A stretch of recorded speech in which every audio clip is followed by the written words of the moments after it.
सम्पूर्णमा नमस्ते। म केशव उपाध्याय। स्वागत छ हजुरलाई मेरो युट्युब च्यानलमा। आजको यस भिडियोमा मैले युके गभर्नमेन्टले हिजो मे 12 तारिकका दिन आप्रवासीहरूका लागि सार्वजनिक गरेका केही नयाँ नियमहरूको बारेमा चर्चा गर्नेछु। यस नयाँ नियमले बेलायतमा अध्ययन गर्न चाहने अन्तर्राष्ट्रिय विद्यार्थीहरू, त्यस्तै अध्ययन गरिरहेका विद्यार्थीहरू र स्किल वर्करको रूपमा बेलायतमा काम गरेका मानिसहरूलाई पनि प्रत्यक्ष रूपमा असर पर्ने देखिन्छ। पछिल्लो अपडेट अनुसार PSW भिजा, जसलाई चाहिँ पोस्ट स्टडी वर्क भिजा भन्ने गरिन्छ, यसको 2 वर्षीय अवधिलाई घटाएर 18 महिनामा सीमित गर्ने भनेर नयाँ नियम सार्वजनिक गरेको छ। यसले बेलायतमा अध्ययन गरिरहेका अन्तर्राष्ट्रिय विद्यार्थीहरू, त्यस्तै बेलायतमा अध्ययन गर्न चाहने जति पनि विद्यार्थीहरू छन् जो अप्लाई गर्ने तयारीमा रहेका छन्, यो सबै विद्यार्थीहरूलाई प्रत्यक्ष रूपमा असर पर्ने देखिन्छ।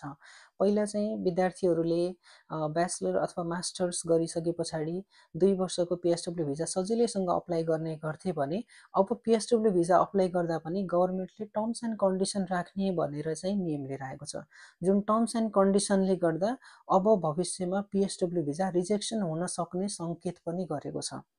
त्यस्तै अर्को महत्त्वपूर्ण नियम भनेको विश्वविद्यालयहरूले जम्मा गर्ने जुन अन्तर्राष्ट्रिय विद्यार्थीहरूले अथवा हामीहरूले युनिभर्सिटीमा दिने ट्युसन फीहरू छ, ट्युसन फीमा पनि गभर्नमेन्टले अब 6% ट्याक्स लगाउने, लेभी लगाउने भनेको छ। जुन 6% लेभीले गर्दा अब फ्युचरमा अथवा अब नेक्स्ट इन्टेकहरूमा युनिभर्सिटीको ट्युसन फीहरू इन्क्रिज हुने, त्यस्तै स्कलरसिपहरू घट्न सक्ने पनि अनुमान गरिएको छ। त्यस्तै अर्को महत्त्वपूर्ण कुरा भनेको युकेमा जुन स्थायी बसोबासको अवधि थियो, ILR को पिरियड थियो, यो अवधिलाई 5 वर्षबाट बढाएर अब 10 वर्ष बनाउने भनेको छ।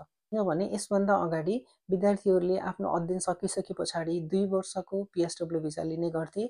2 वर्ष पछाडि उनीहरूले 5 वर्षको स्किल वर्कर भिजामा कन्भर्ट गरेर 5 वर्ष पछाडि ILR अप्लाई गर्न पाउने व्यवस्था थियो।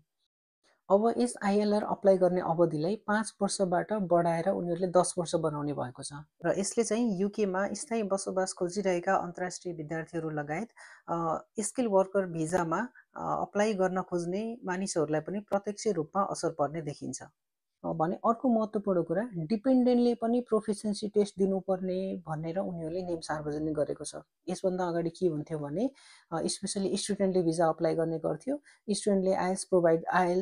स्टुडेन्टले आइएल्स, पिटी अथवा उसको सबै डकुमेन्टहरू देखाइसके पछाडि डिपेन्डेन्टले सजिलैसँग भिजा पाउने गर्थ्यो। अब के हुन्छ, डिपेन्डेन्टले पनि इङ्ग्लिस प्रोफिसियन्सी अथवा गभर्नमेन्टले जुन प्रोफिसियन्सी टेस्ट माग्छ त्यो सर्टेन क्राइटेरिया पुरा गरेपछि मात्रै डिपेन्डेन्टले भिजा पाउँछ। त्यसैले डिपेन्डेन्टको लागि पनि इङ्ग्लिस प्रोफिसियन्सी टेस्ट दिनुपर्ने भनेर उनीहरूले नियम सार्वजनिक गरेको छ।